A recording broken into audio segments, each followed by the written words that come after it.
Okay, and I'm back. Final Fantasy 14 MSQ, and yeah, let's get into it.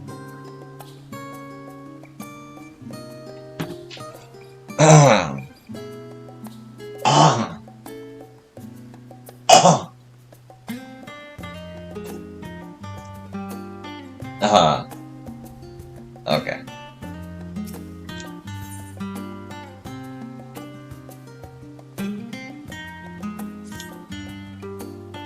I realize you still got lots to do before you depart, so I won't keep you any longer. I do hope you can find a moment for yourself and that the others can as well. They said they were returning to Belson Annex, though I doubt they stayed for long. If you decide to go looking for them, I'd suggest speaking with Cryle first. I'm sure they would have told her their plans. Be sure to stop by the boutique if you find yourself in need of more equipment.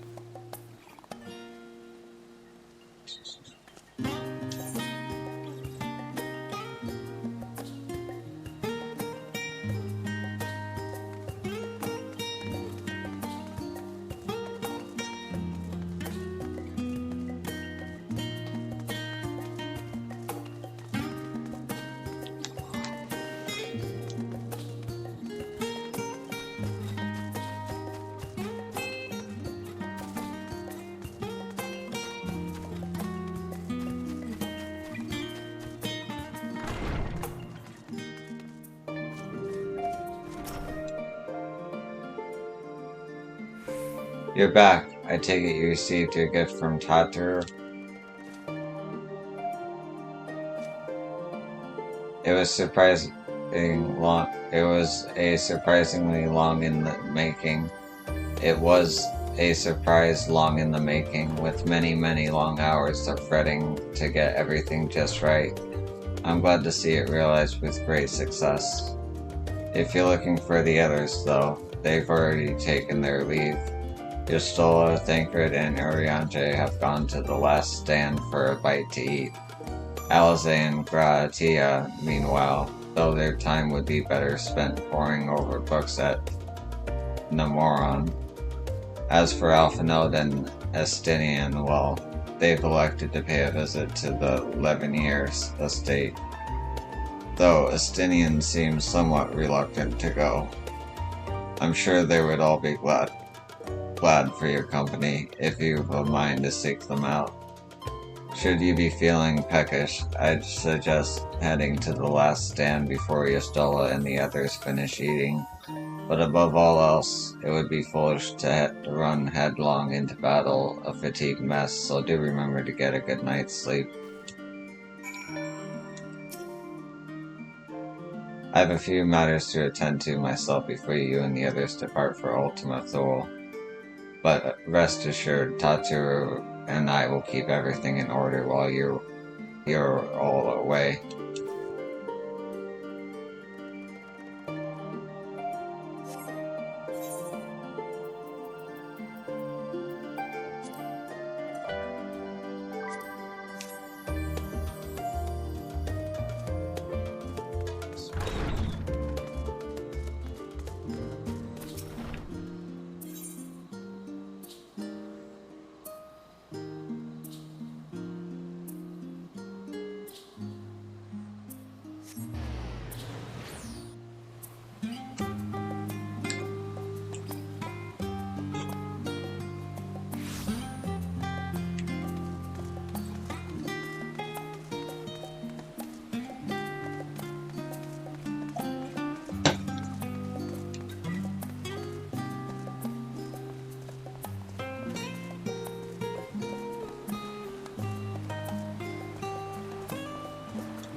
Try as she might, Tatsuro had no chance of standing between you and a hearty meal.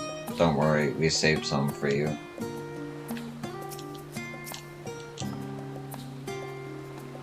Hast thou perchance had opportunity to partake of the rainbow pudding?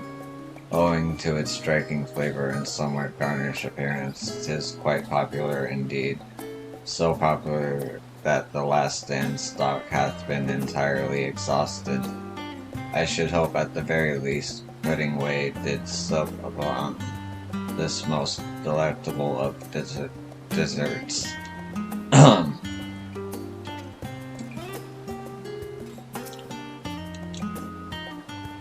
Yo, come to make our quartet, have you?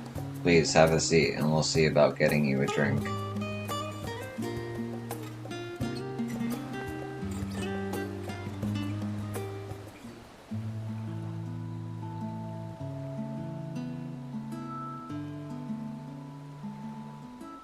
Your business with Tataru is finished.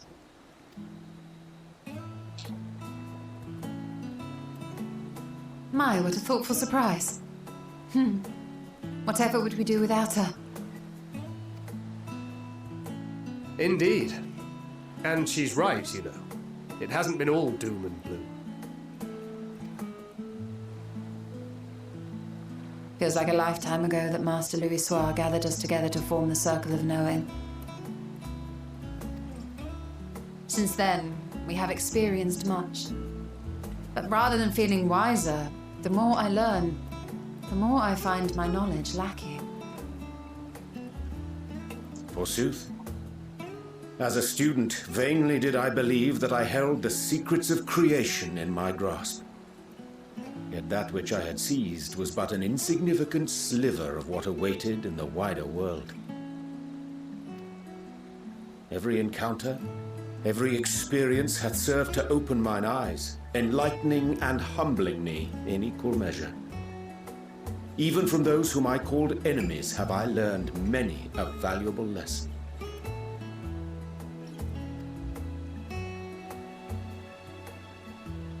What will we learn at the edge of the universe, I wonder?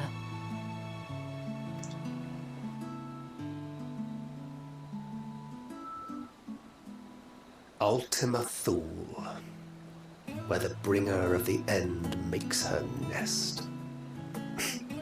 I, for one, can't possibly imagine.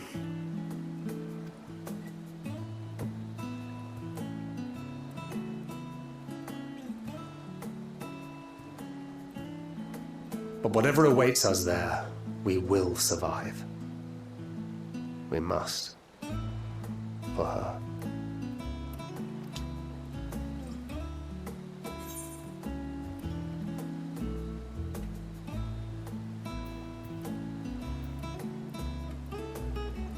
He doesn't have anything left to prove.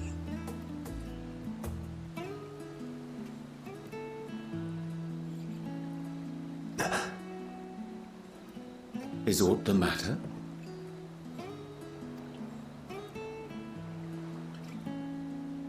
No, it's nothing. Well, lately I find myself surprised at how much I've changed. How much we've all changed.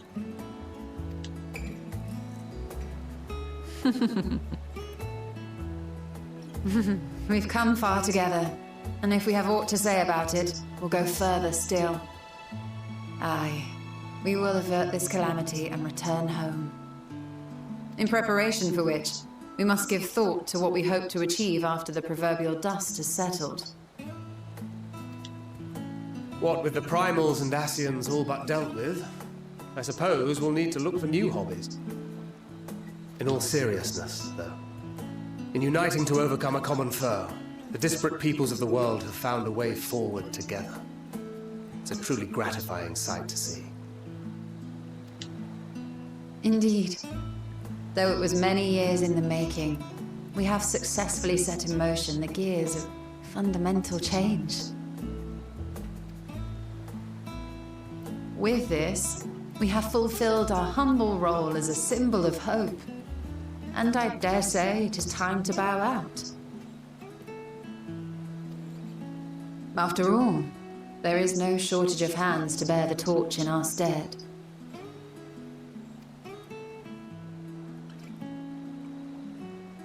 You know, I never really considered I might live long enough to see an after.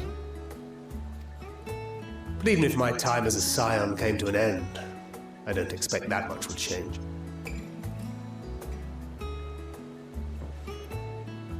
Traveling the world, going wherever the wind blows, lending a hand to those in need. A journey for journey's sake. It doth suit thee well. I must confess, I too have yearned to see more of the world. If thou art amenable to the suggestion, I would accompany thee. Mine ability to affect an air of normalcy through artful disguise is much improved, thou must concede. Aye, well, improvement is relative. You still look suspicious no matter what you wear.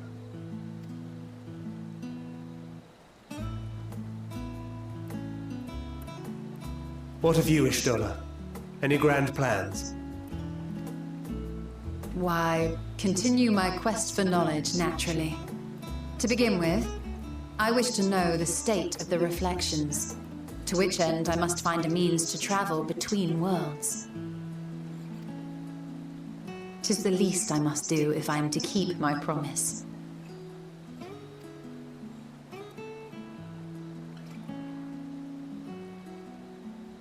Should my pursuits prove unduly arduous, I won't hesitate to call on you. And in return, I will take you to see Reen one day. I'm sure you cannot wait to see the fine young woman she has become. Spare me.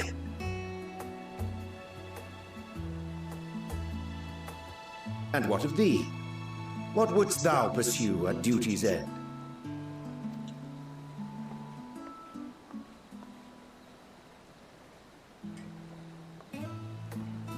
Here's yours. My apologies for the wait. Well, shall we make a toast?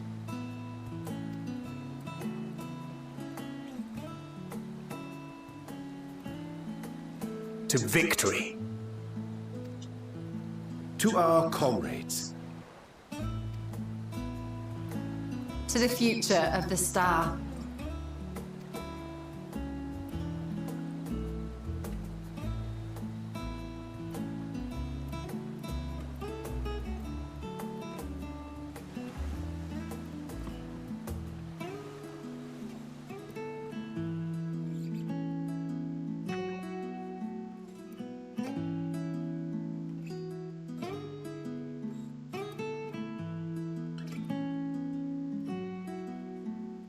It is nice.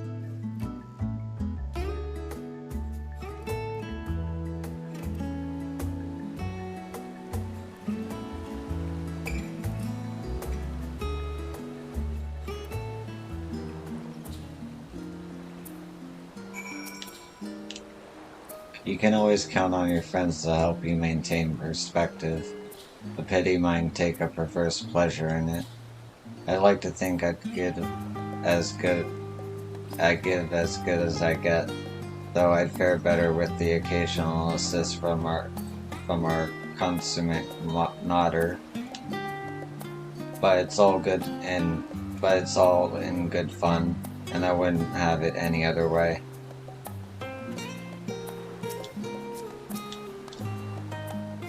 I say, yo, whence came this simulacrum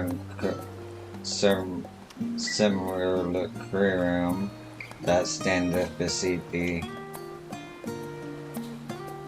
I see falsely, but you stroll unthinkered, but moments ago employed the self-same doubting magic. Alright then, keep thy secrets. Urianger's drunk. Leaving so soon? I suppose it's for the best, if you'd rather not explore the bottom of a bottle with Urianger. I dare say the others would welcome your company as well, if you can find them, that is.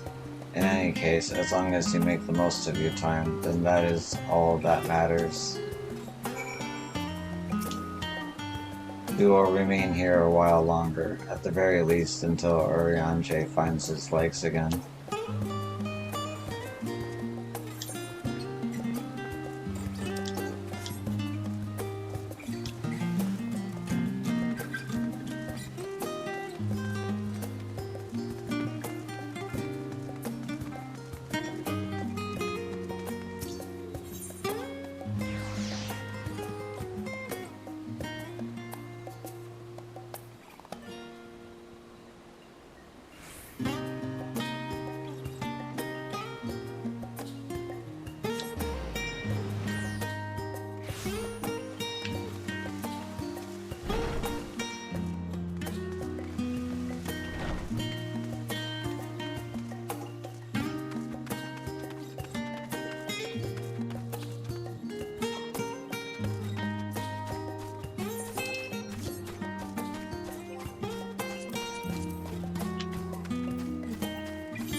Okay, there's just one more place.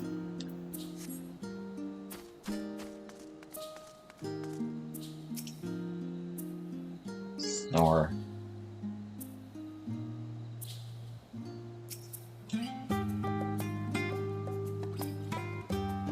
Ah, they're both sleeping.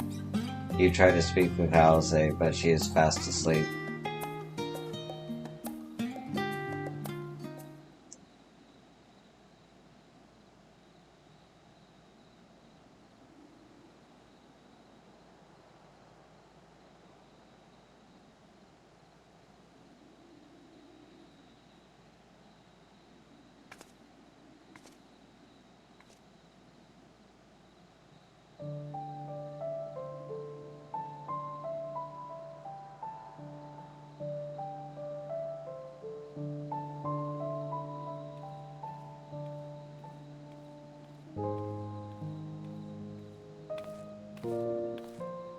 Oh,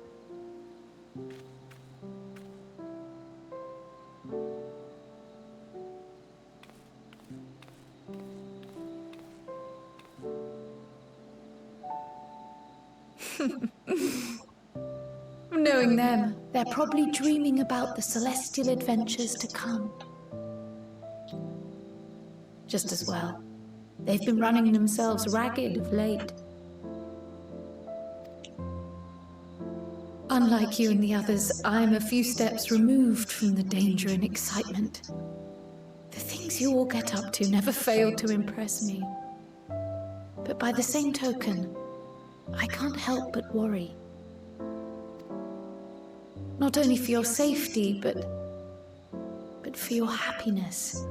After everything you've sacrificed, you earned it 1,000 times over.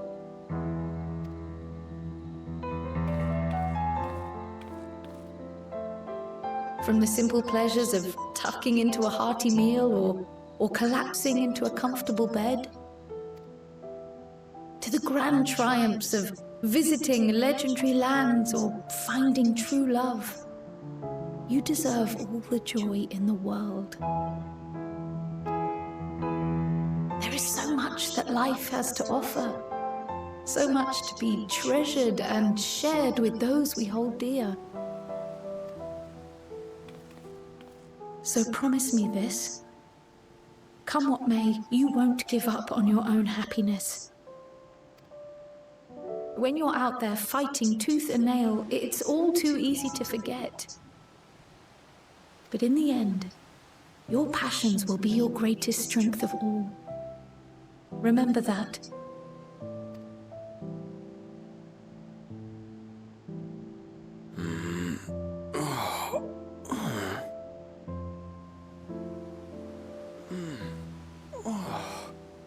This feels familiar. Well, 'tis good to be...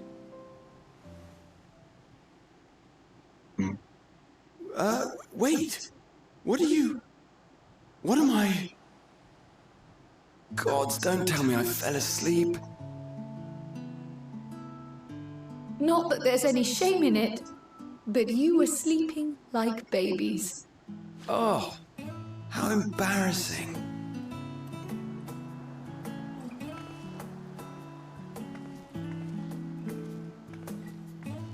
Not a word to anyone. Understood? Not one word. I'm told that sleeping in proper beds of your own choosing is a much more effective way to prepare for battle.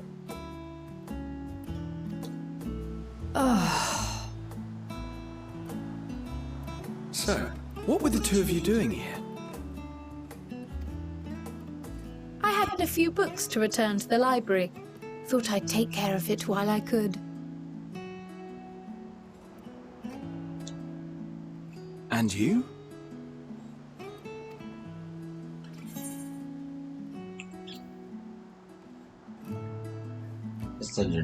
Just enjoying a little peace and quiet.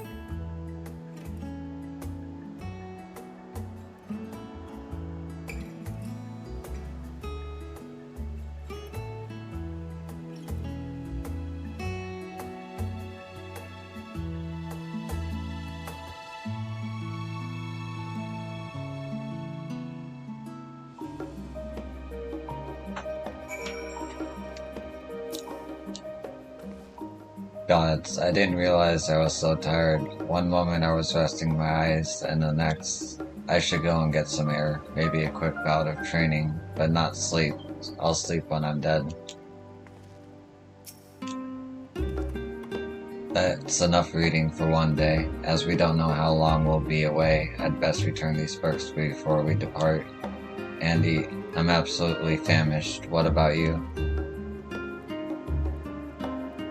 I see. Perhaps I'll stop at the last stand on my way back.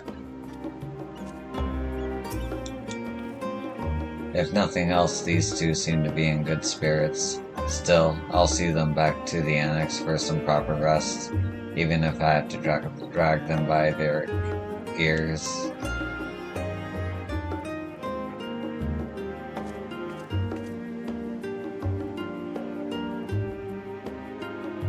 Fucking Cryo is so damn cute. Alright.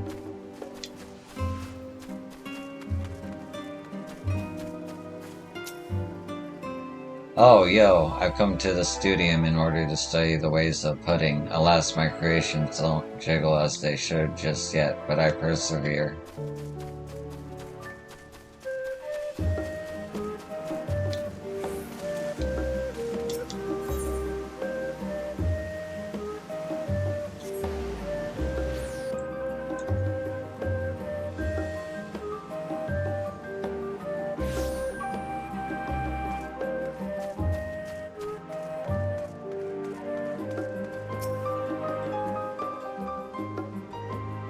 What? Surely this isn't the first time you've seen me without my armor. I think it is. It's the second time. First time What brings you here? Yo-san has seen him without the armor. Excuse my sore throat. Holy shit.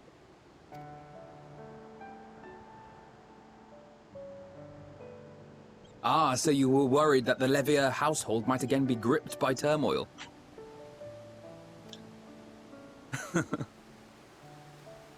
All is well, I assure you. In my letters home, I had made mention of Estinian, you see. My mother wished to meet the legend in person, and so we arranged to have a spot of tea together. Where were you in my hour of need? Fell beasts I can face. I'm not made for idle chit-chat with lords and ladies. Well, I for one thought you held your own. Mother was the picture of delight. I might have been delighted myself, were we in a tavern with more agreeable drink. The thought of fleeing crossed my mind, but what then? I'd never hear the end of it, least of all from Tataru. I'm sorry. 'Twas not my intent to cause you such distress. It's just... it was one of the things I didn't want to leave undone ere we set forth. That's not to say I think we won't be returning.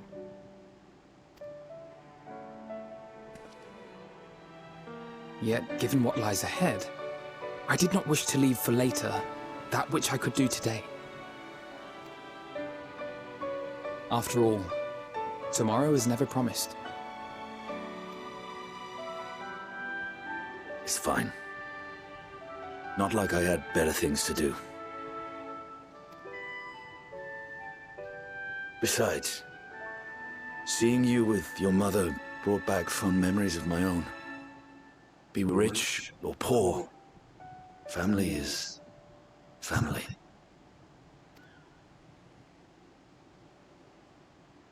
Well, it's past time we were on our way.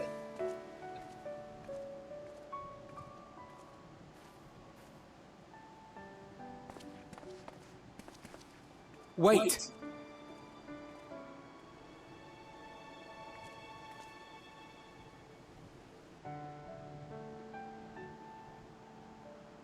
Since I left home, I've made a great many mistakes. Mistakes for which I can never make amends.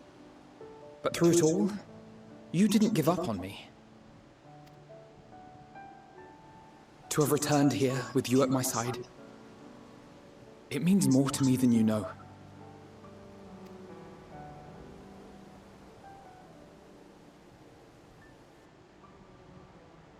Thank you. From the bottom of my heart.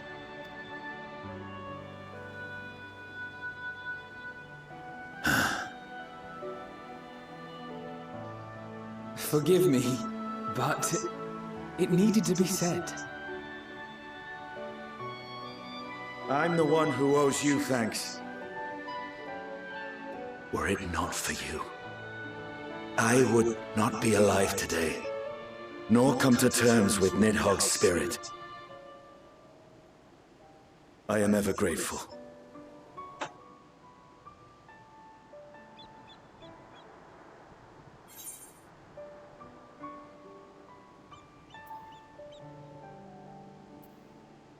I suppose I have to thank you both as well.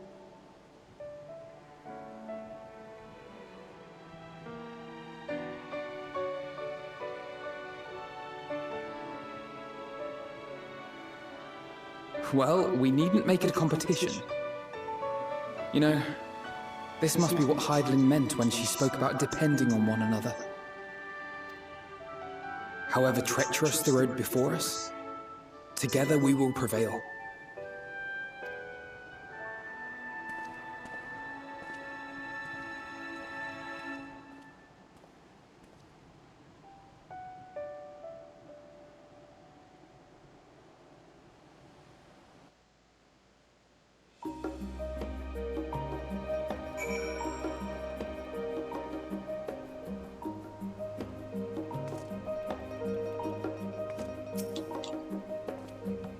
All that remains is to return to the annex and give my armor one last polish. I expect Alpha Node has maintenance to carry out on those floating things of his too. A few of our comrades decided to remain a while in Charlian after making their deliveries. Did you happen to pass any on your way here? It's a big ol' hint, like, look around.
Ah, I see. I was watching people learn about all the naughty things they do.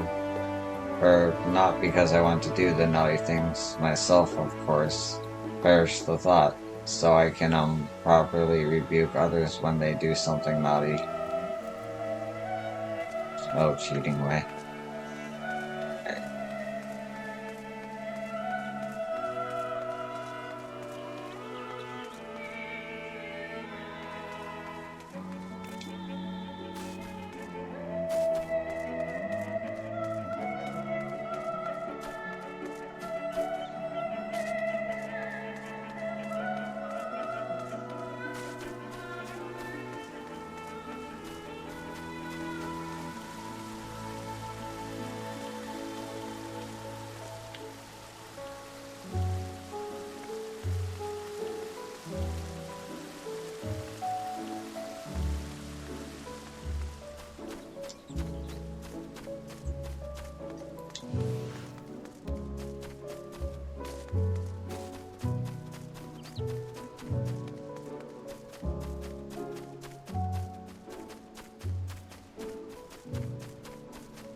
Welcome back, yo. Return to catch a final few winks before embarking on your mission, I presume. You'll be happy to know your chambers have been cleaned and fresh linens laid out. I pray you enjoy the sweetest dreams on this final night before the big day.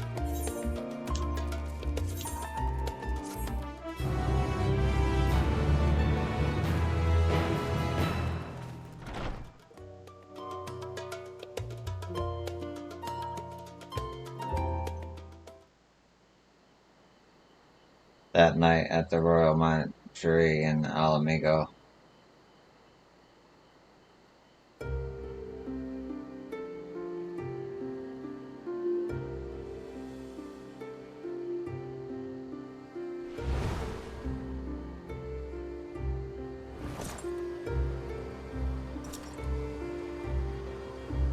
Okay. He's certainly changed.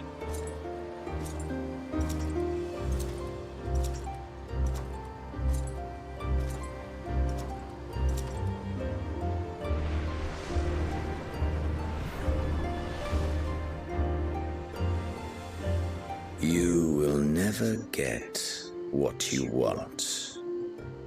Not even the battle you pine for so dearly.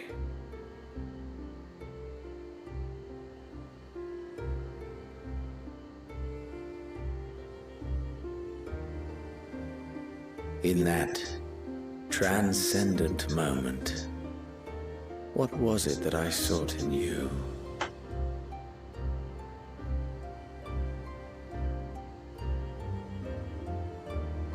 And what was it that you sought in me?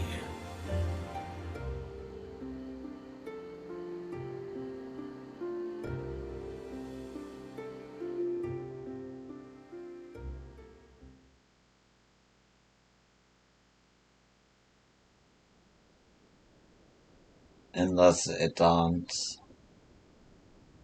the day of reckoning.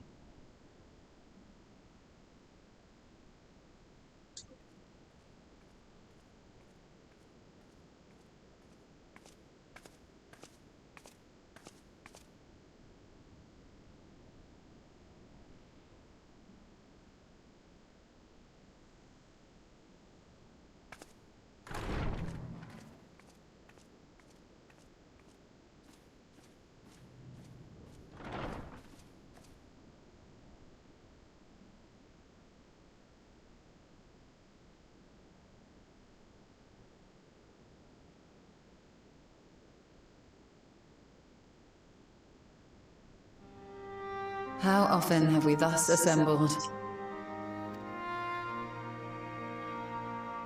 To combine our knowledge and seek solutions to the problems before us.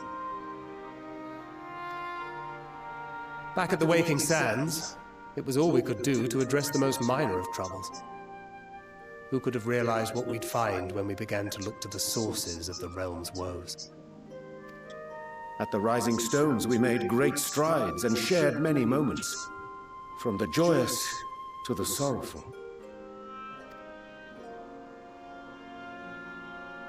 We've had occasion to call other places home too. Be it Ishgard or Kugane, we were fortunate to find sanctuary wherein we might take stock and continue our fight.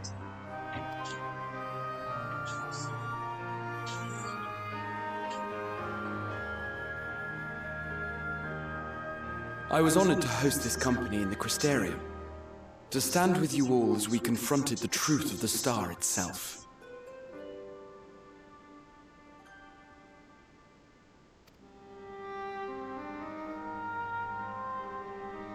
And now from this place, we go to fight the most important battle of all.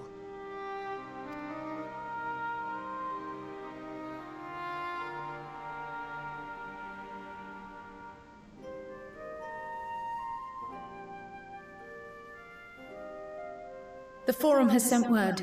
The Ark is ready. The Loporrits naturally will be commanding the vessel.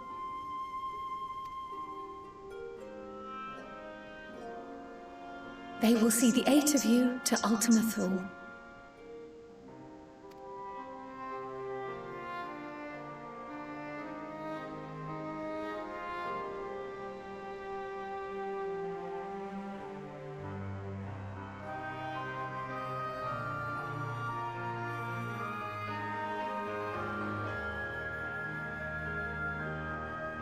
Upon arriving, your objective is to find and vanquish Meteon.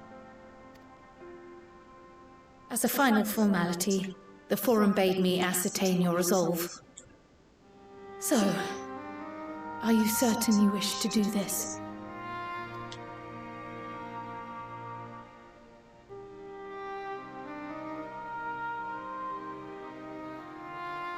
We are.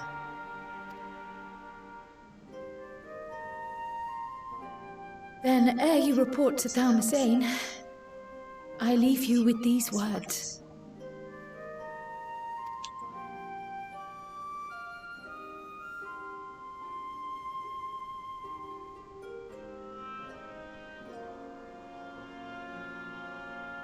You must triumph. What that means will differ for each of you. To make it back home, or to simply avert doom, or perhaps something else altogether.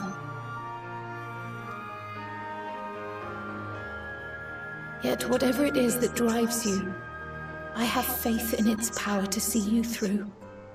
So please, triumph.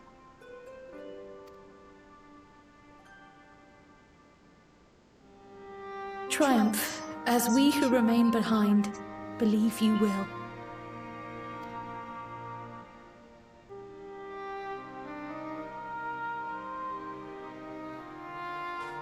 Let us be off then.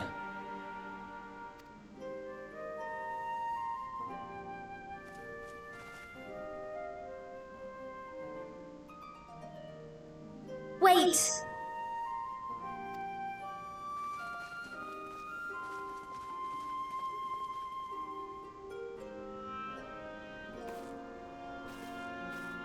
Both Kryl and I will be there to see you off, but as your receptionist, I feel I need to say this here.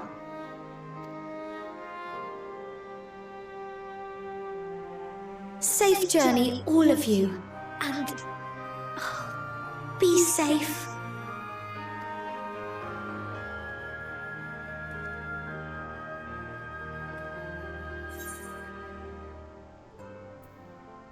You too, Doctor.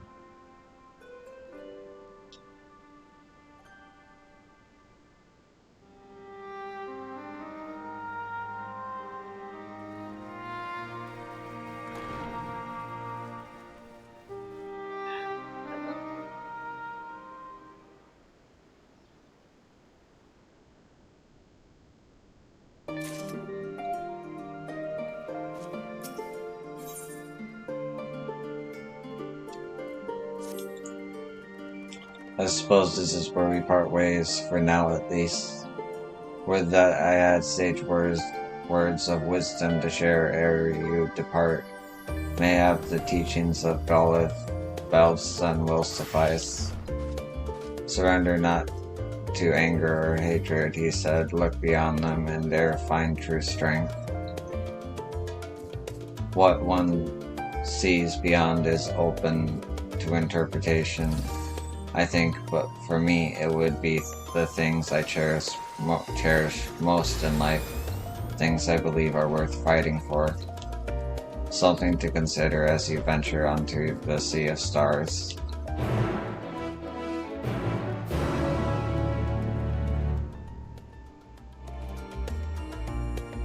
I see similarities in the Reaper and the Dragoon armor for sure.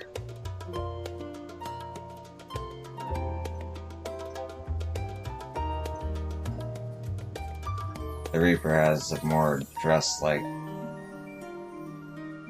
feel to it though, and the helmet's different. Anyway.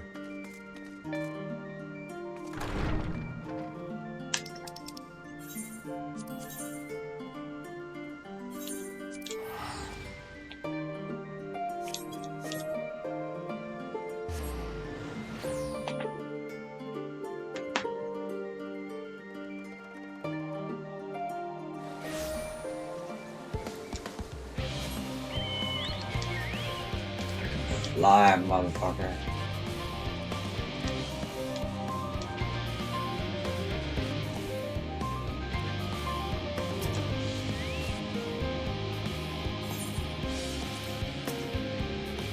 Ah, Mistress Yo, I am made aware of your coming. Please use the lift here.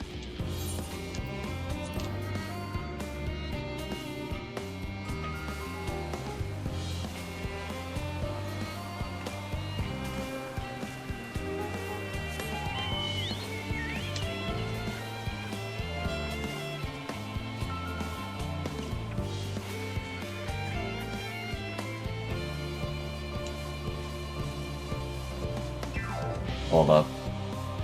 I want to see if I can touch the sun.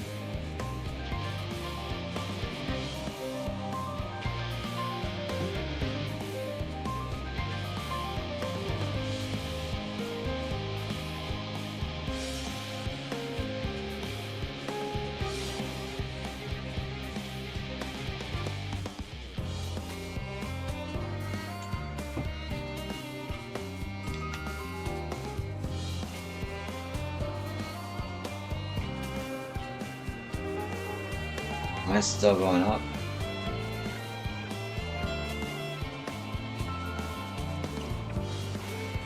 Damn, okay, you cannot touch the sun.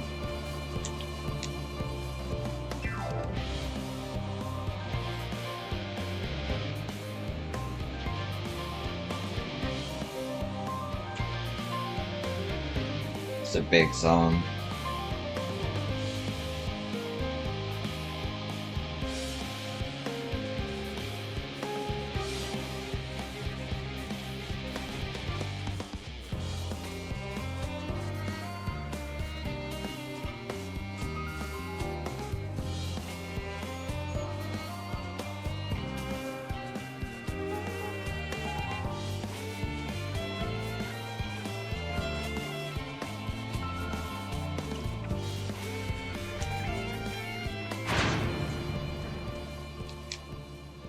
Oh, it won't let me fly in here. That's a shame.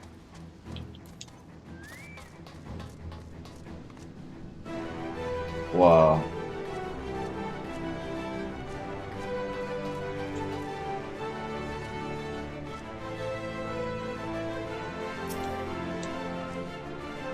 Oh yes, I know you. Your reputation and the rumor mill precedes you. At any rate, how might I help you?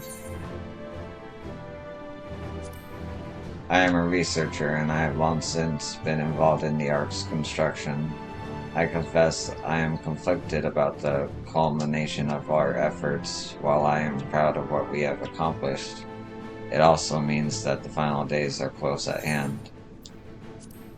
The facility in which you now stand could be considered the very heart of Labyrinthos. The construction of the ethereal observation facility, the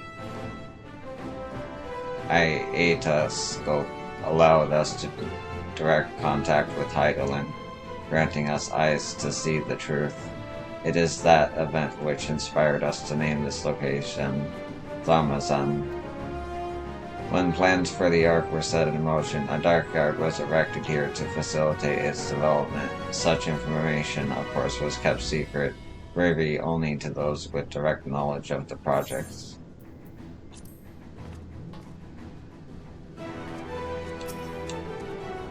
Like what? Alpha appears to be trying to cheer you on.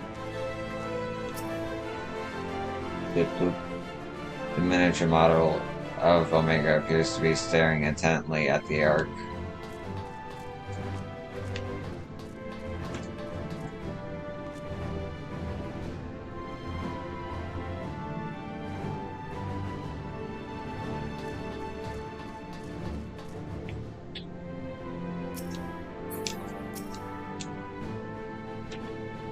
Man is said to fear what he does not know, yet you would venture onto the greatest of unknowns. I say to you, daughter of man, that you need not fear. So long. So long as man shares a bond with dragonkind, so too does he share our kinship with the heavens, and our ancient home amidst the stars infinite. I pray you go forth and prove this bond of ours, tempered and tested, shall endure unbroken for 1,000 years. First the great Exodius, and now this. It seems there's no end to our work. In truth, more than a few gleaners were distressed to learn that their earlier efforts were for nothing. It was not an easy task convincing them that the new plan was for the best. I can tell you that. I can't tell you every man believes this is the wisest course, but I can say that all will be forgiven if you deliver us from the coming doom. And if you don't, well, at least you won't get an earful. The earful I certainly will.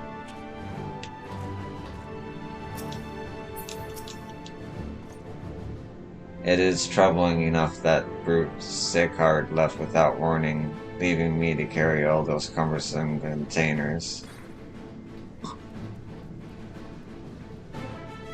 Excuse me. But that he failed to present to send you off is absurd. What could possibly be more deserving of his attention at a time like this? Hey, these guys.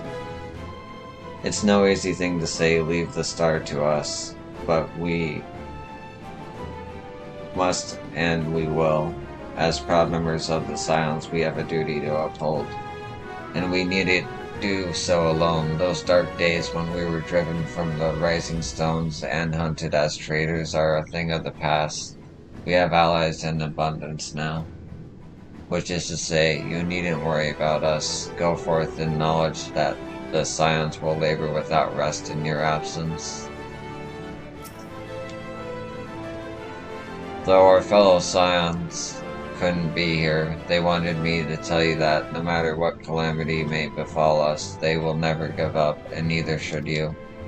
No matter how far you may go, we will be with you in spirit. No matter how dark it may seem, your light will shine and endure.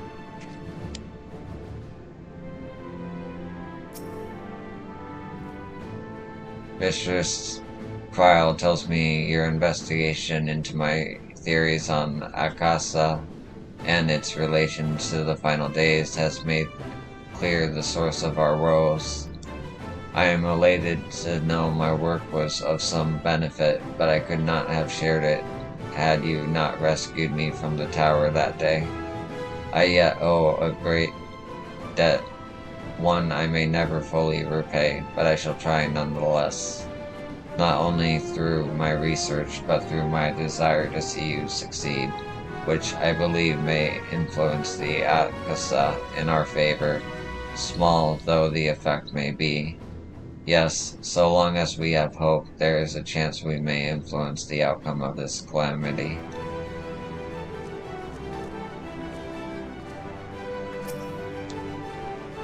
We were quite fortunate.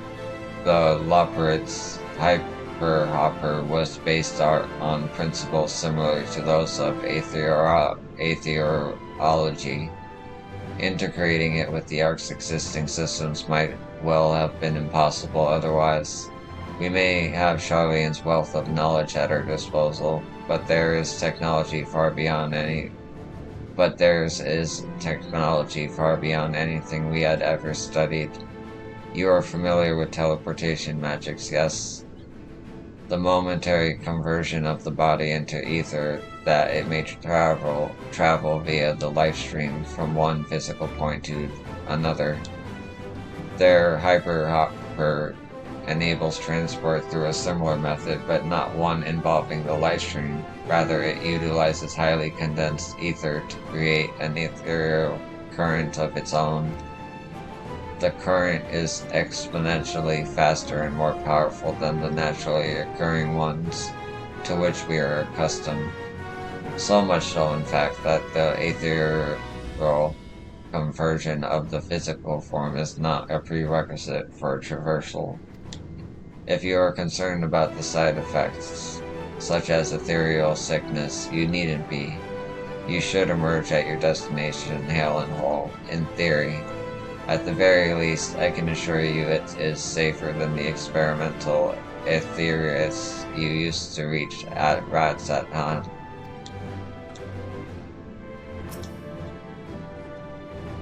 Mumbrita has been on my mind more often of late.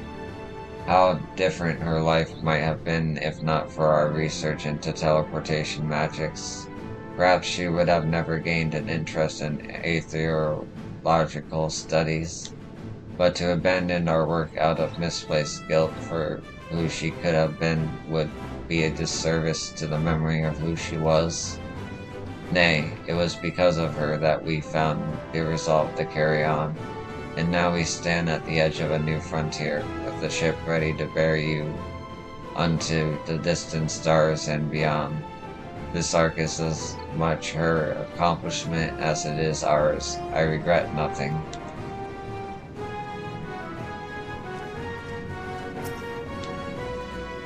The Ark is missing one last but very crucial component before we are ready to take off. It should be arriving shortly. Quite the turnout, wouldn't you say? Then again, who wouldn't want to be present for a once-in-a-lifetime event? I'll send word to the Alliance leaders the very moment the ship takes off. Obviously they couldn't be here, but I'm sure they'll be cheering for you every step of the way.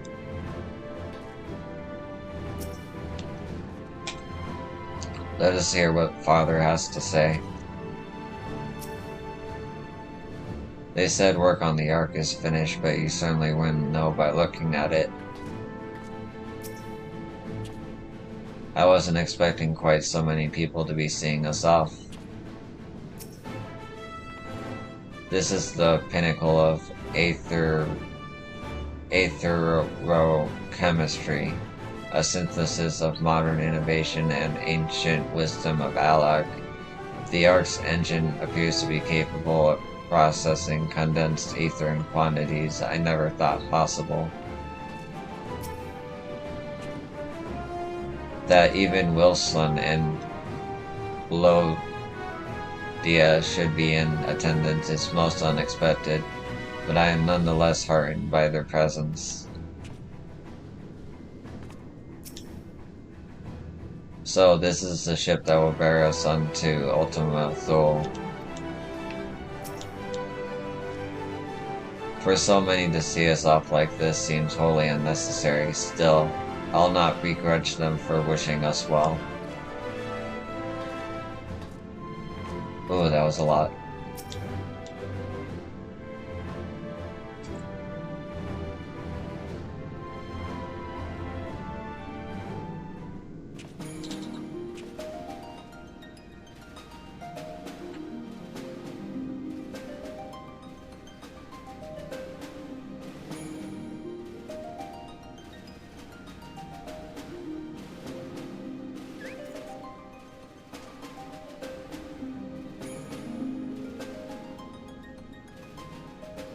All present and accounted for? Good. As you will have heard, the Ark is ready. All that remains is to board and be on your way. I've seen my fair share of tight schedules, but this was bloody murder. But we did it. We finished the ship. It's safe, fit for purpose, and looks good to boot. Aye, it's a Garland through and through. I really don't know what we'd do without you. Thank you for everything. Don't mention it. Ever since that episode with Omega, I've been toying with the idea of starfaring vessels. And as they say, necessity is the mother of invention. We've learned a lot, let me tell you. In case you're wondering about payment, the ongoing existence of the world ought to do. But feel free to throw in a colorful recounting of your journey on your return. So, have you thought of a name? A name? Wasn't everyone just calling it Father's teeny tiny toy boat? Well, seeing as its purpose has changed, I thought a more eloquent name was in order. I suggested as much to Fortuno, who seemed quite amenable to the idea.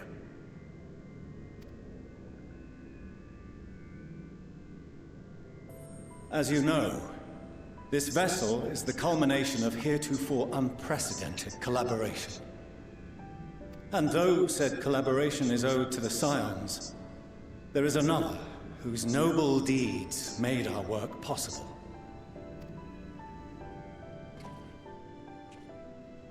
From a fragment of Dalamud, we obtained not only advanced materials such as refined adamantite, but the knowledge to traverse the stars. And this fragment would not have found its way to us had the Archon Louisois not fought to protect this world, and in so doing, laid down his life. Now that the vessel stands complete, I cannot help but wonder if it was more than mere happenstance. If it was my father's intention to guide us here.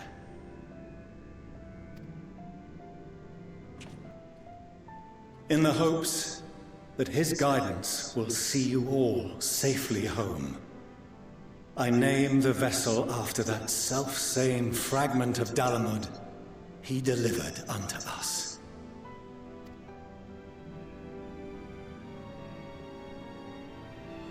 The Starship Ragnarok. Nice.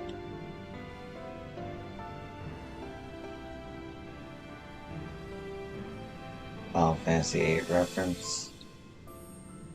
We are going to space. Sorry for the wait. I got everyone you asked for, and not a one less.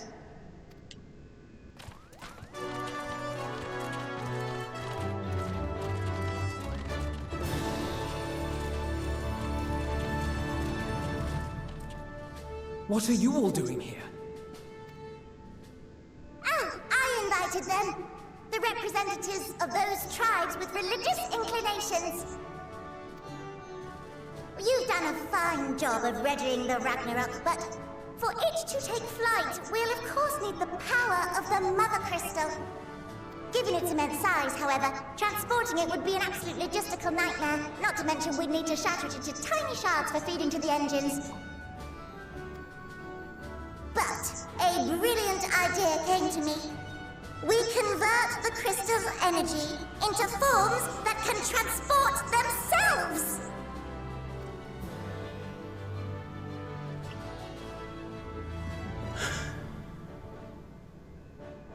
Thou wouldst employ summoning, or should I say its precursor, creation magics. Care to explain for our benefit? As you may have witnessed at Bestway's Burrow, the Loporrits are capable of creation magics, which they use to shape the moon's environment. Yet simple though they make it seem, 'tis a highly advanced and exacting art. To perform it correctly requireth that the wielder holdeth the object in his mind's eye in clearest detail. Hence the ancients' meticulous management of concepts. Drawing upon this art, the Ascians conceived of summoning as we know it.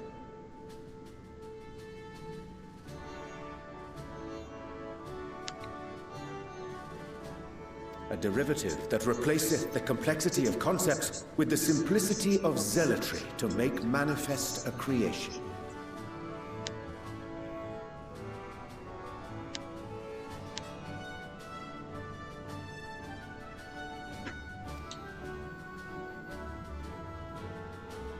I see. By combining the Loporrit's magics and the tribe's faith, we convert the Mother Crystal into primals of purer form and greater obedience. Summoning as it was intended, one might say. Indeed! Indeed! While Heidelin gave us the ability to use creation magics, she forbade us from using it to make anything possessed of a soul, or similar. She didn't say anything about fulfilling the desires of others, though. So, borrowing our friend God's faith, we'll create deities using the Mother Crystal's power and send them to the Ragnarok! Am I the only one here concerned about the risk of being turned into a tempered minion? Oh, right, I was getting to that. From what I've read in Sharlayan tomes, it appears the Ascians incorporated an additional nasty element into their summoning method. The fervent desire to assimilate others into one's belief. Beings thus created are instilled with the self-same desire and use their powers to enthrall people, starting with the summoner. In contrast, our creation magics, the original and the best, except no substitutes, don't incorporate any of that rubbish, so there's no risk of tempering. I mean, if the being was on the scale of Zodiac, you might feel a little tug, but I think we'll be safe enough. Truth be told, I do not understand the intricacies of this plan. But none of us would ever turn our backs on you. When the avatars of our faith ran amok, you intervened without decrying we who birthed them. Where others vilified and suppressed us, you offered understanding and friendship.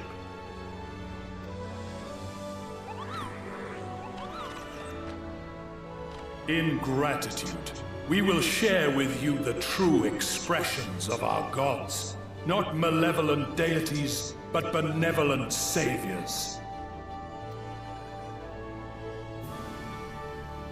Alright, you lot, we're heading to the ethereal sea. Stay in sight, else you're liable to get lost. Lead the way.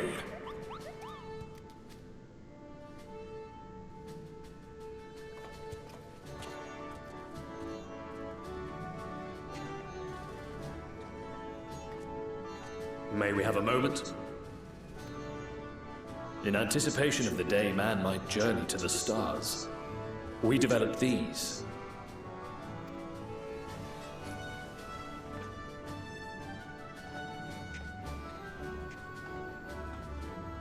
Portable teleportation devices. One for each of you, designed to work in tandem. Press the button on one, and in a matter of moments, all 8 will activate and send their owners back to the Ragnarok. There is no telling what hazards you may encounter. If you find yourself separated or lost, please do not hesitate to use them. Be safe, all of you, and come back.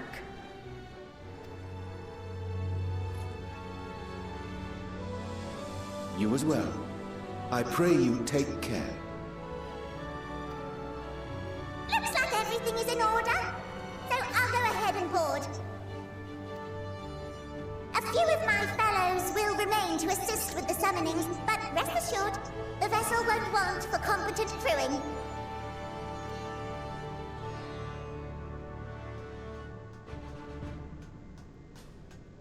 If you are ready, then you should board as well. Go, and Godspeed.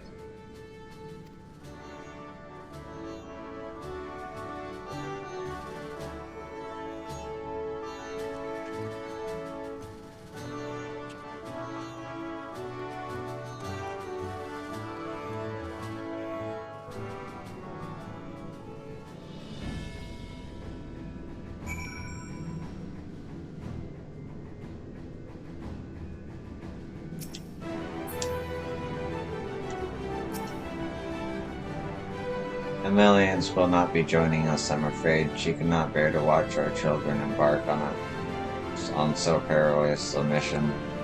Make no mistake, I feel the same. I cannot tell you how many times I had to step away from my duties, so distracted by thoughts of all the ways it could go wrong. Even now, a part of me wants to drag them away and forbid, well, not that they would listen. So I will see them off with pride in my heart and a prayer on my lips. For my children and for the star they love so dearly, you must prevail.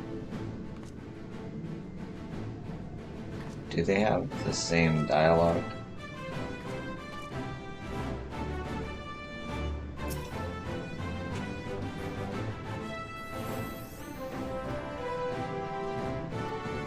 Yeah, it's the same dialogue. Oh, except we got Sid Biggs and Nero and Wedge. Okay. The Ragnarok is a collaborative effort in every sense. The culmination of knowledge from the world's greatest minds, both past and present, without question the greatest ship ever built. The world cannot end now, not when we built, but scratch the surface of the leopard's technological know-how. So run along now and do what it is you vaunted heroes do best. The world shall tremble before my genius soon enough, assuming you are able to prevent its destruction, that is. I'll have to remember to thank Tataru for timely provisions of food and drink, or Wedge would have long since given up from exhaustion otherwise. But now the rest is up to you. Come back safe, alright? You haven't forgotten anything, have you? No repairs or commissions? A delivery from retainers, perhaps? No? Well, if there's nothing else, have a safe journey.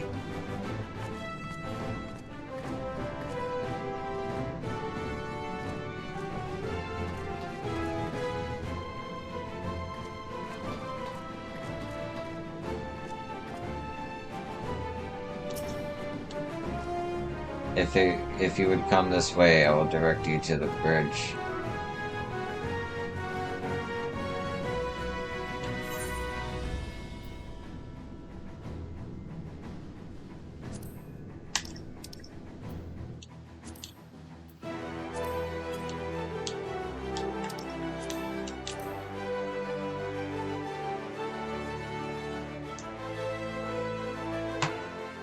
I meant to do it, be right back. As soon as I'm able.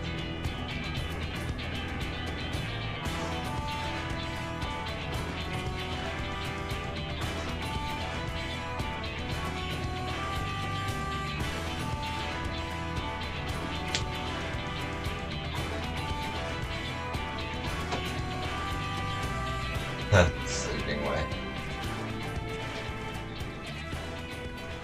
Welcome to the bridge, everyone! I hope you have everything, because I can't be bothered turning back.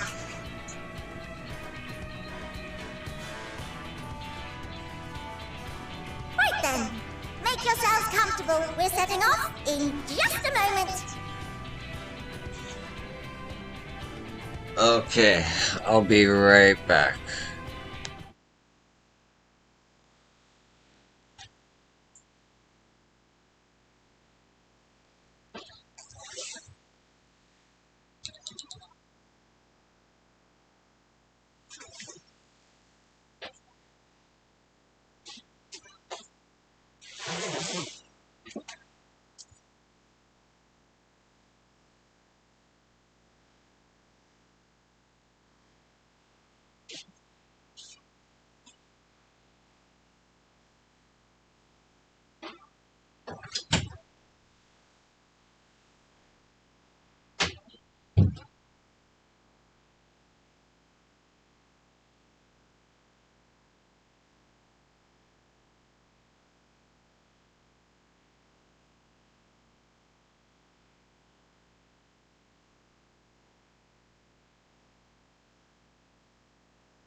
Okay, I'm back.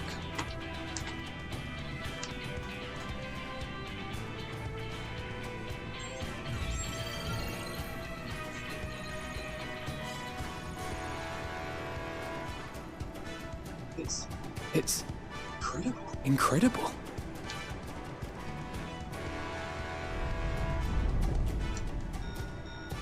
This is Fortuner. Can you hear me?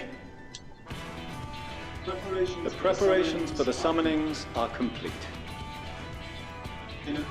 In accordance with the 14th phase of the plan, we have moved the Ragnarok to the launch site. The gates are open. You may depart when ready. So, are we ready? Are we ready?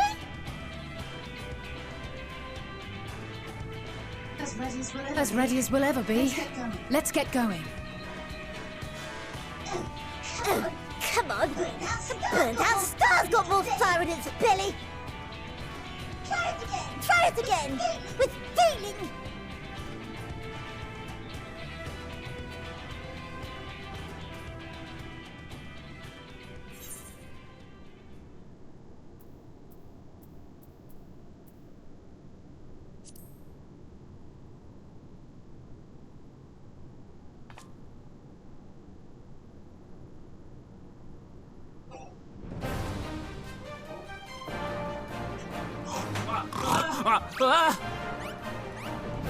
Engage! Engage! Engage!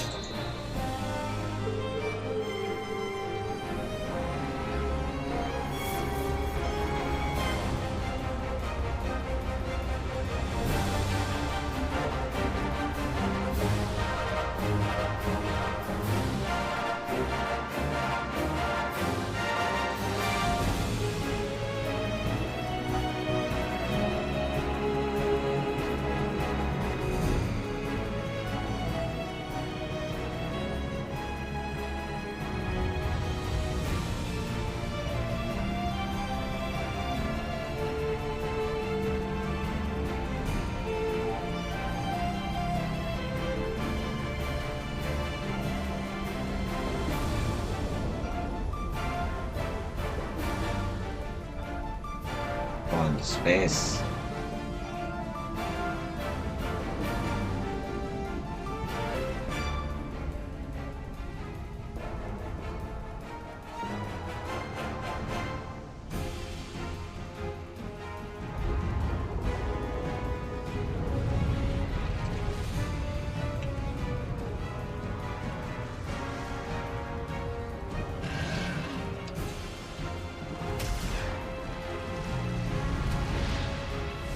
Oh, the vision from the 1.0 trailer.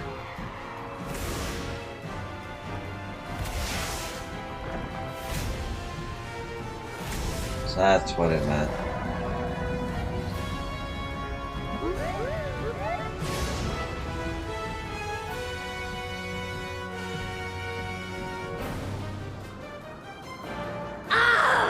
That I must carry landwalkers into the sky! I cannot imagine a greater indignity! Do not sulk so, for thy mighty winds exist not only to buffet and batter. Nay, they may serve also to thrust forth with vigor. Such is thy glory, and thus it is an occasion to rejoice. So come, let us revel!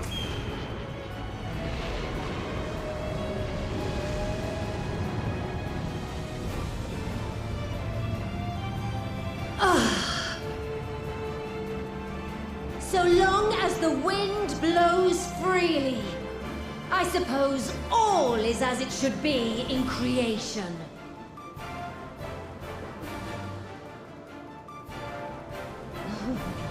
I will render unto them a storm, that they may pierce the firmament and fly free!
power of those primals, the engines are roaring and we're ripping along. All values are also within projected ranges. Time to destination is 8 carats. Perhaps 7 at a pinch.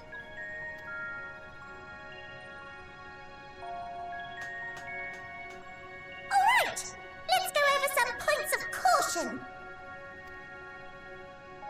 Our destination, as you know, is Ultima Thule. Lest you wonder, the place is not a star so much as a patch of emptiness. That's the extent of what our equipment could determine, anyway. From what we know of Meteon, she's likely used Dynamis to obfuscate her location. So, in conclusion, we'll only know what's there when we get there. The crew and I will see to it the ship's ready to take off at a moment's notice. We'll support the search as best we can, but it'll be your paws on the ground, assuming there is any. But everything will be fine, I'm sure. Hydaelyn believes in you, so you ought to believe in yourselves. Just don't do anything I wouldn't, like waiting too long to use those portable teleporters of yours. Personally, at the slightest sign of trouble, I'd mash the button to bits, and you should as well. Understood. We promise to be careful. I suggest you brace yourselves. We're about to arrive, and the vessel will shake a good bit.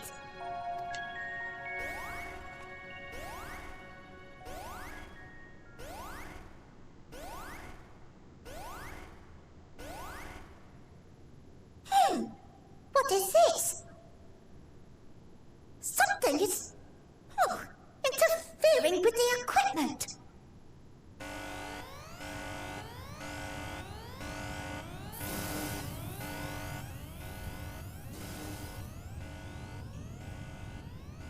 Greetings.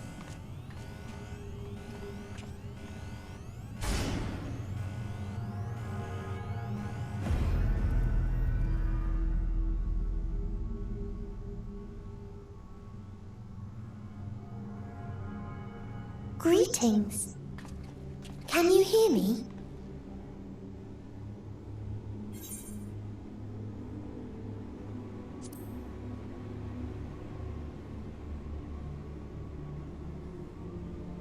So this is Meteon. Oh. Have you met one of my sisters? I don't remember meeting you myself. But I do know that you're from Atheris. Why have you come? All you had to do was wait. I would have delivered to you your ends.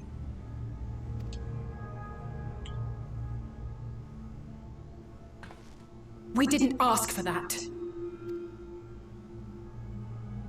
I don't understand. All life is destined to end. Why choose to prolong your suffering?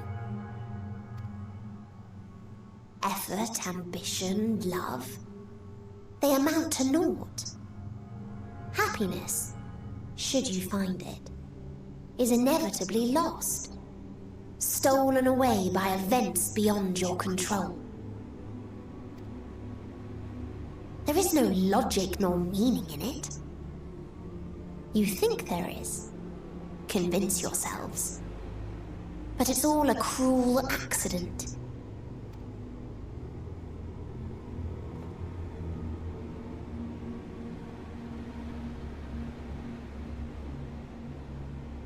Come now. I speak the truth. A truth you would recognize if you looked up at the night sky.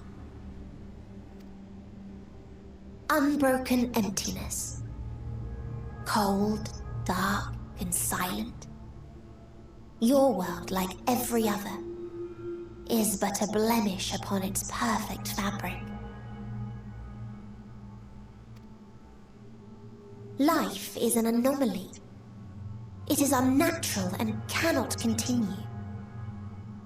The sooner you accept this, the easier it will be. Just to be clear, we're not here to argue with you.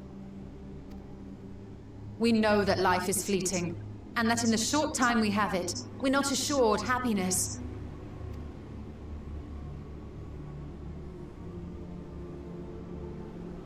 Indeed. I've seen far more sorrow in the eyes of many I've met. I myself have plenty of regrets. And one day they'll die with me. Gone to dust with my good deeds and unfulfilled dreams. But we accept this. That our existence may seem pointless. That sorrow, rage, and despair will always dog our heels. And we press on regardless.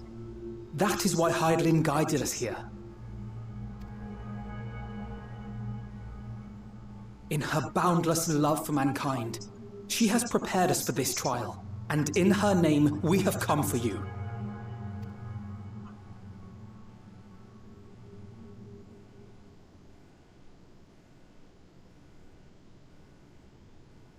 Yes, I sense it. A burning passion like unto fury. I know it well. For the same passion once burned in many a star before yours.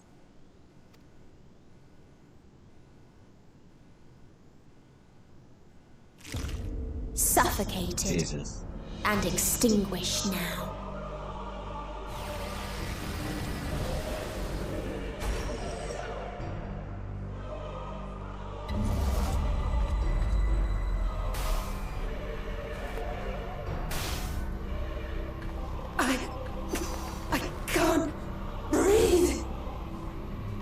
You approach the bounds of my ultimatum, where emotions dictate reality, where resignation and acceptance unite to embrace the end,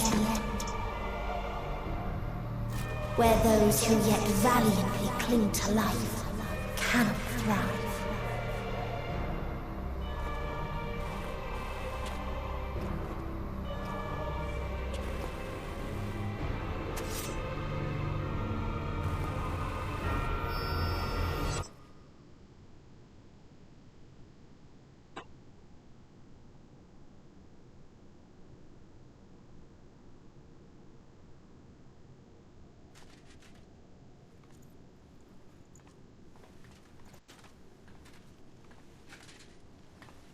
By the Fury.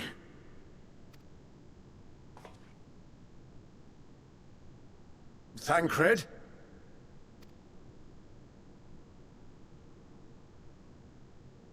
Meteon has gone as well. Mayhap he awakened first and gave chase. Everyone? It appears we are at our destination. This is Ultima Thule. Not that we knew what to expect, but I wasn't expecting this. From atmospheric composition to ambient temperatures, all readings are within permissible range. This place is capable of supporting life.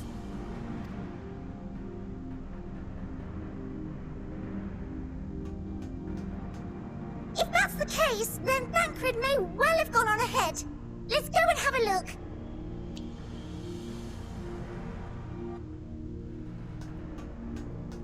Meanwhile, I want the rest of you to perform a full inspection of the ship, as well as a biological scan.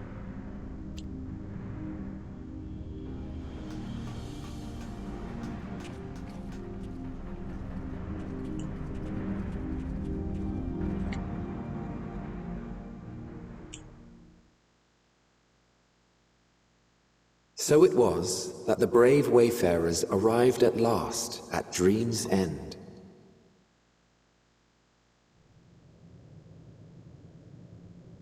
In following their path walked and history written, I am made keenly aware of one truth. Though the curtains may fall again and again, so long as others take the stage, ever shall there be more tales to tell. So, let them bring it to a close, I say. Let the curtains fall upon this, the final chapter in the tale of the star. The Sea of Stars, Ultima Thule. Is this a dead star? As I live and breathe, I live and breathe! Well, the environment itself shouldn't kill us. Well then, let us search for Thancred while exploring the area. The ship we leave in your care.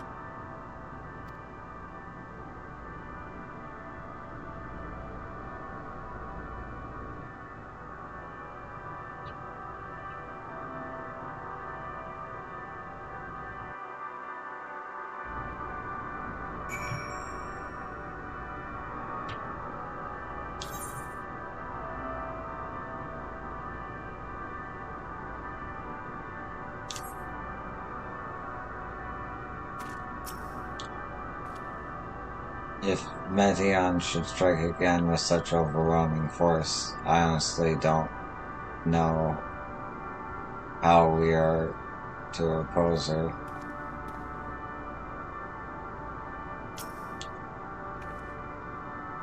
We were clearly no match for Meteon, yet we survived unscathed. But how? It is, as Livingway said, I can breathe well enough, but something about this place feels wrong.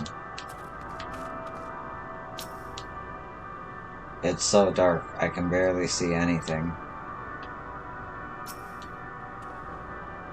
Didst thou witness what became of Thancred? So quickly was I overcome by Meteon's malevolence that I saw naught of their altercation.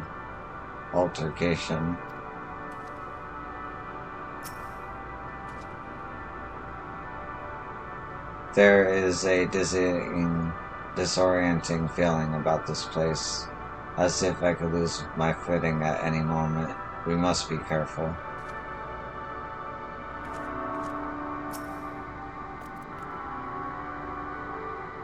I can't guarantee it will be of help in these strange surrounds, but I've readied a provisions note in case of emergency. Of course, if you encounter any real danger here, I expect you to return to the Ragnarok at once.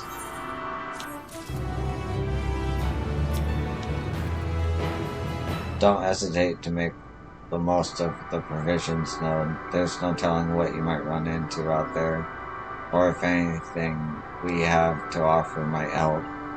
But I personally rather brave the unknown with a full pack than an empty one.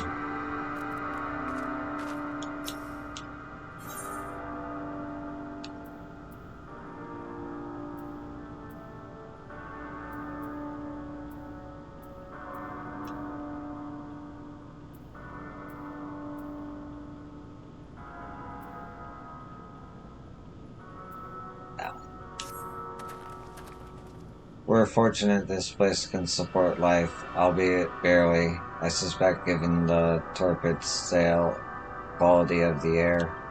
But never mind that, we must find Thancred. Let's begin our search from the prow of the ship. It seems as good a direction as any. Try not to stray too far, lest we lose sight of one another.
Wait.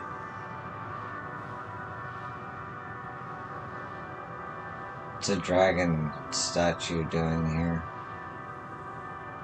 Dragons. Oh, well that's what. There's just dragons here. That's why.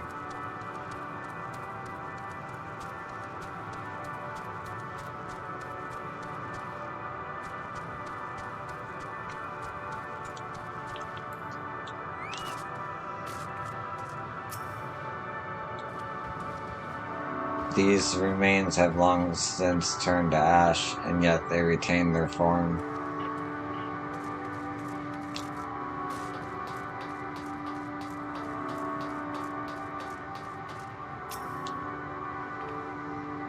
There is a structure here in front of me, yes, a tower of some sort, partially melted.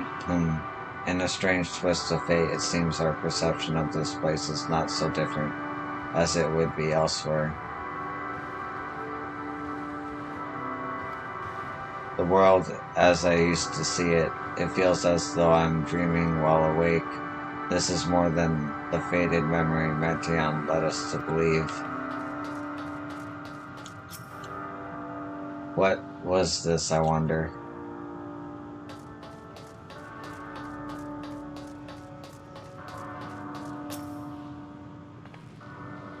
I see no one else in this barren waste, do you? Then why do I feel like we're not alone, like there's another presence with us? Something dark and mournful.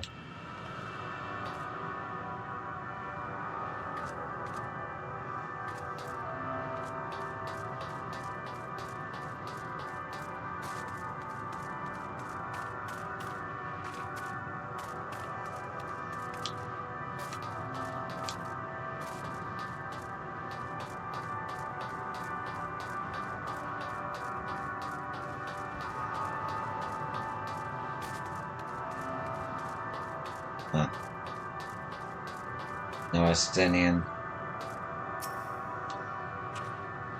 Ruins, but of what, I wonder? Perhaps we can find something to help us understand the nature of this place. A relic, an inscription, anything. Be careful, yo. I cannot shake the feeling we're being watched. As there's a dragon watching us. Gods, you don't think there are ghosts here, do you?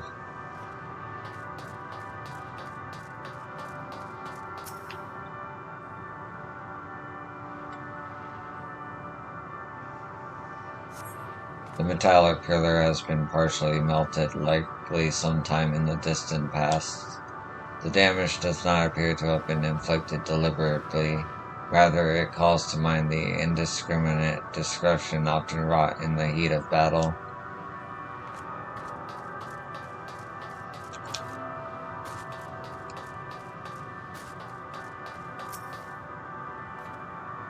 Look here, this part is relatively intact. The intricate design of the top suggests it's man-made, though its builders were surely not men as we conceive of them. Having said that, I swear I have seen this pattern before.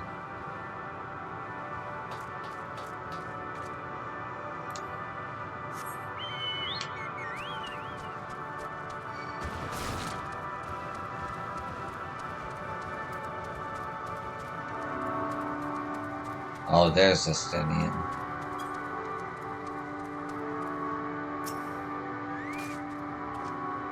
I thought this hill might afford a better view of our surroundings, a poor decision in hindsight. Besides, the light from the ship, all is shrouded in darkness. If Thancred is here, I'd never know it. From what I can tell, we are near the edge of an island, if you can call it that, surrounded by floating debris. Have care should you decide to climb higher. Were you to fall, you might well tumble through a great expanse for all eternity.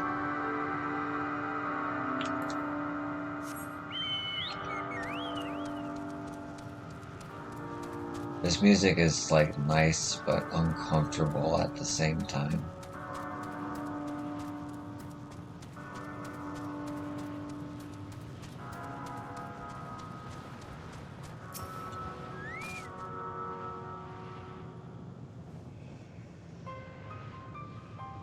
Were you able to find anything?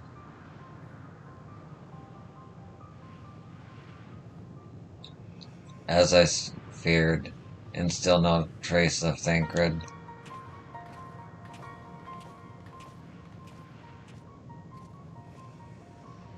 There's nothing but emptiness as far as the eye can see, which unfortunately isn't very far.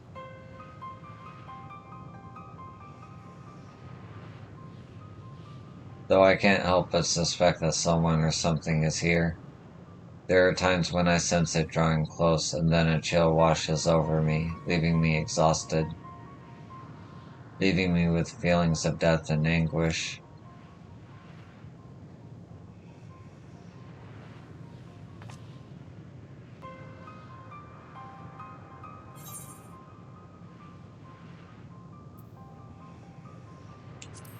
I felt it too when I was near that thing.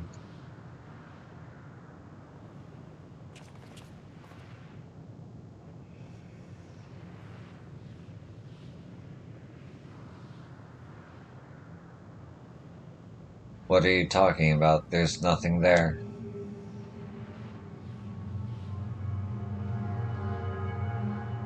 Oh. Before we jump to any conclusions, perhaps we should search elsewhere. Agreed, we found only more questions when we are in desperate need of answers. There is a fair stretch of terrain from the ship's port side we've yet to explore. Let us try searching there, then.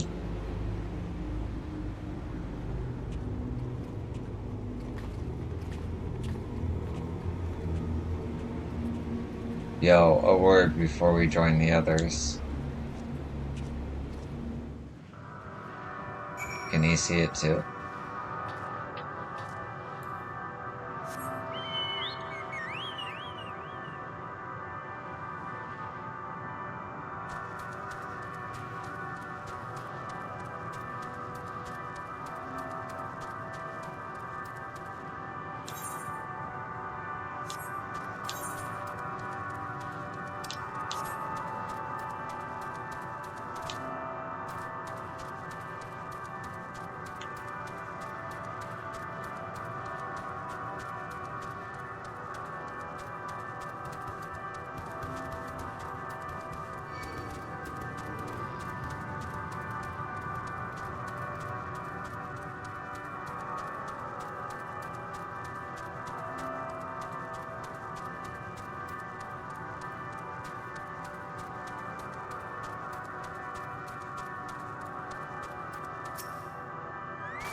You see them too, don't you? The dragons? As I thought, their presence is tenuous at best, but there's no mistaking it. No doubt your bond with Midstorm and mine with Nidhogg is what allows us to perceive them. Could these apparitions be related to the dragons that now live on Etheirys? Bah, better to leave such conjecture to the others. In any case, we must be careful. We may soon find dragons they can see as well. Death and anguish. What happened to them, I wonder.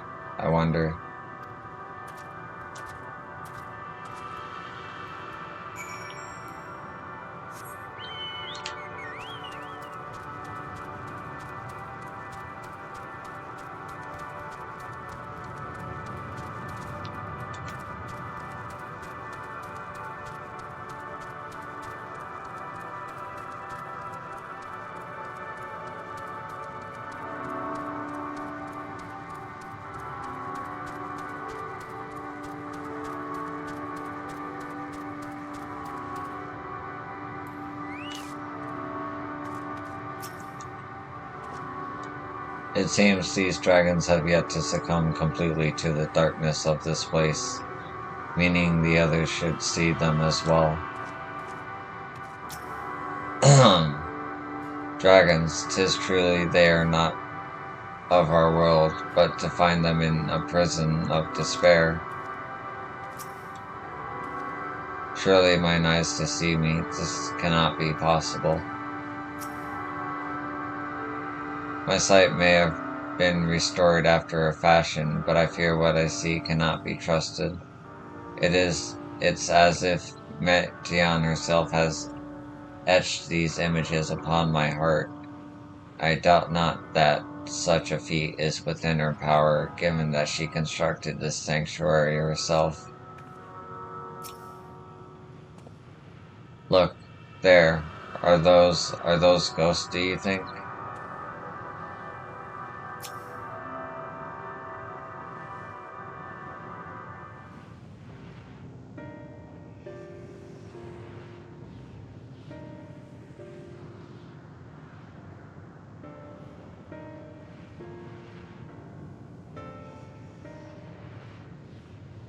Dragons? Here?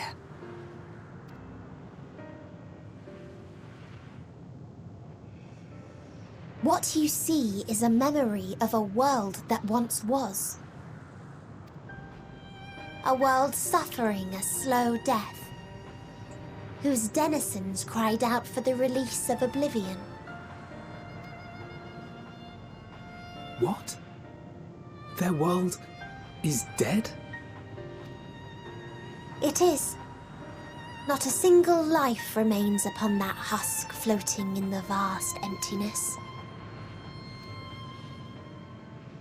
These creatures are shadow and shade, perpetuated only to suffuse dynamis with their unending lamentations.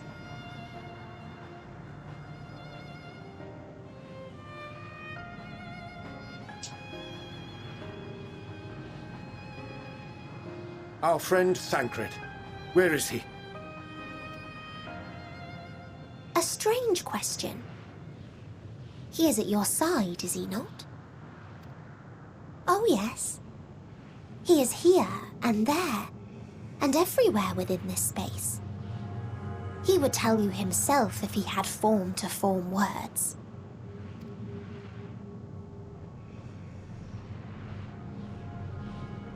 Huh. Such loathing and uncertainty. You don't know why you still exist. In like manner to the oblivion I send, I tried to drown out your ether with dynamis. Beginning with this Thancred, who came at me despite being unable to breathe. Such a simple thing, unmaking men. In the blinking of an eye, he was gone. Didn't even have the chance to be transformed. Yet somehow, he managed to leave a slither of himself behind. What you call the heart? Or perhaps the soul. In his final moment, he cried out from it. A single word. Survive. That wish proved stronger than the despair that ruled here. It overpowered it, causing this space to be remade. Into a place you can perceive, and where life can endure. That you draw breath is proof that his soul lives on. For how long, however, remains to be seen. Damn. Well then, we should hurry and tend to business. Huh?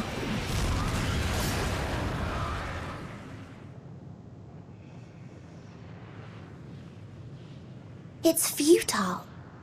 You will never reach the true me. I told you, emotions dictate reality in this space. Such changes as you might work will not alter in its nature. You may see, but you cannot touch. Walk, but not advance.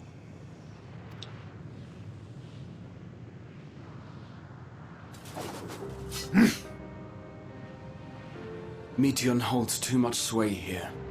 How do we contend with a foe who can unmake us on a whim?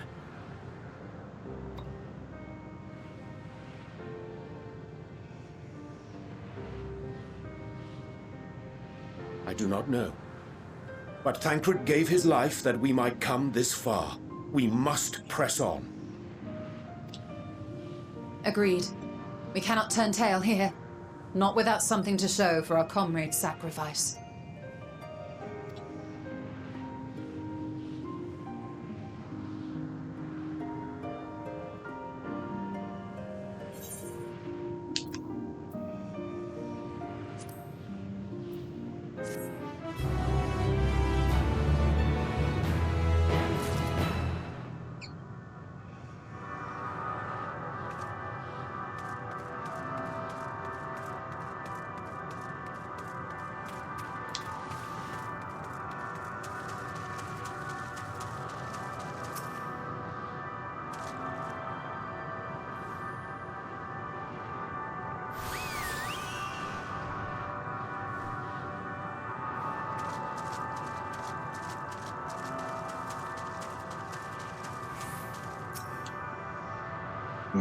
Thou art unlike the others. This place ill befits thee.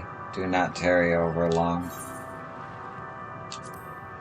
The telling of my tale alters not its course. If thou knowest my brethren once ruled these skies, will our kingdom return? Should I boast that I was the first among our hunters? Will the comrades I failed live again? Nay, once I live, and now I await the coming oblivion, nothing more.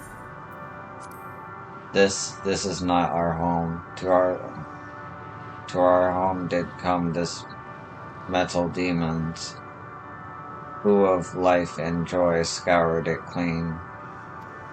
These are mere bones, and among them do we rest our wings forevermore. Leave us now, our morning traveler, thou wilt find no solace here.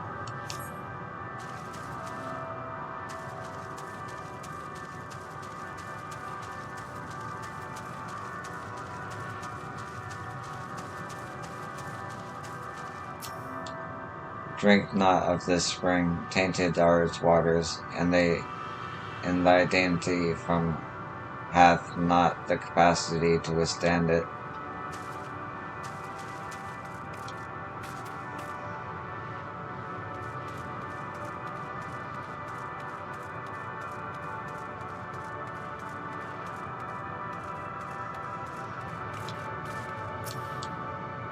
Long has it been since I forgot the pain and despair. Now I gaze upon our clan, feeling not simply waiting for the end. Pray leave me be.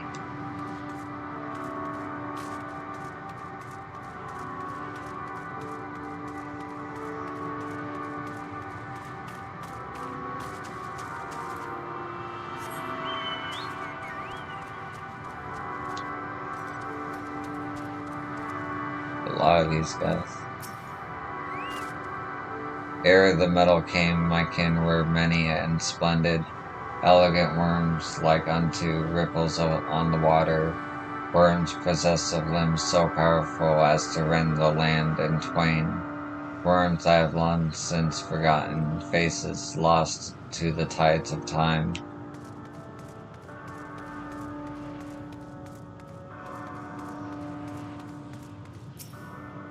Long ago, hatchlings were marked by song and merriment.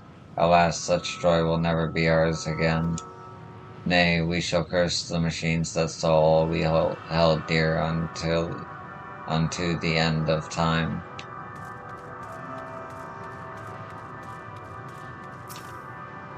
To dwell on the past yieldeth not. Our desires meant little to our destiny, and less now.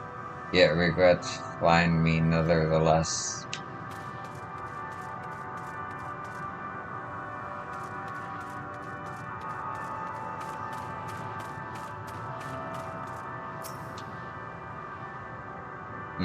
Thou art unlike the others. This place ill befits thee. Do not tarry over long. Okay. I've already talked to you, right? In the time before I soared across our sides, northwest, southeast. No, winds swifter than I. Now those skies are lost to me.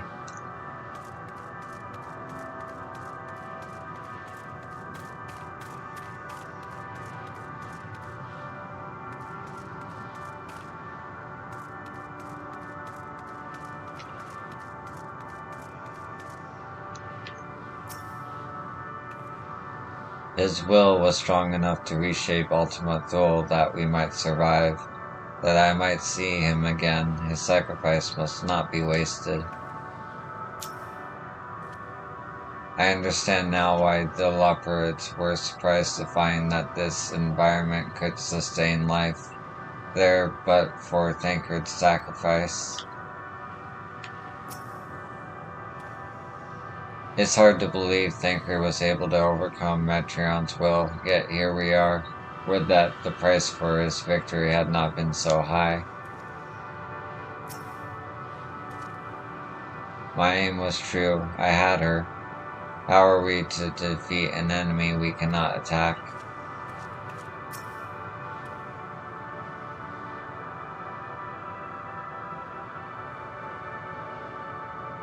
I understand now why the leopards were surprised to find that this environment could sustain life there but for Thancred's sacrifice.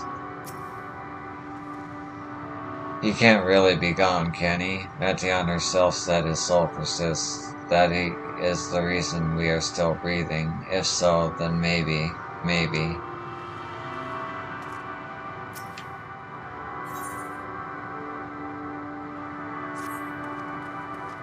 Soul without body, a form of being with which we cannot wholly unfamiliar, are not wholly unfamiliar. Indeed, for we existed in a similar state when residing in the first. The circumstances are rather more dire than that, 'tis true, but I choose to believe he is not forever lost to us. Regardless, in sacrifice he hath afforded us a chance to prevail.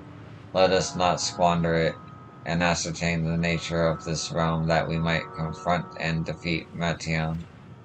Estinian, yo, would you accompany me in speaking with these dragons? Mayhap they can enlighten us. I would ask the rest of you to survey these surrounds. If there's a path that may lead us to our quarry, we must find it.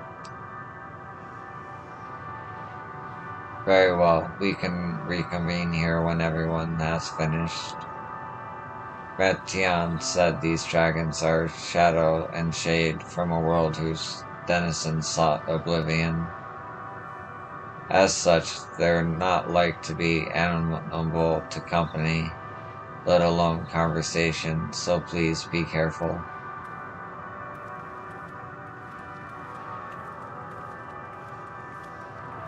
Let us split up and gather what knowledge we may.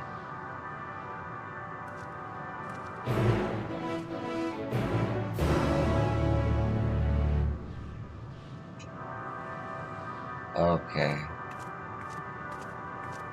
I think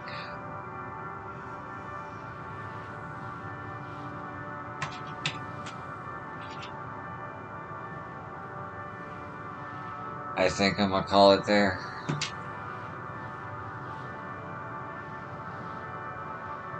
Thanks for watching, and yeah, I'll see you in the next one. I would have streamed a little more, but honestly, I'm just getting a little tired. Plus I had that... How long ago was that stream? That 5-hour stream, 5.5-hour stream today.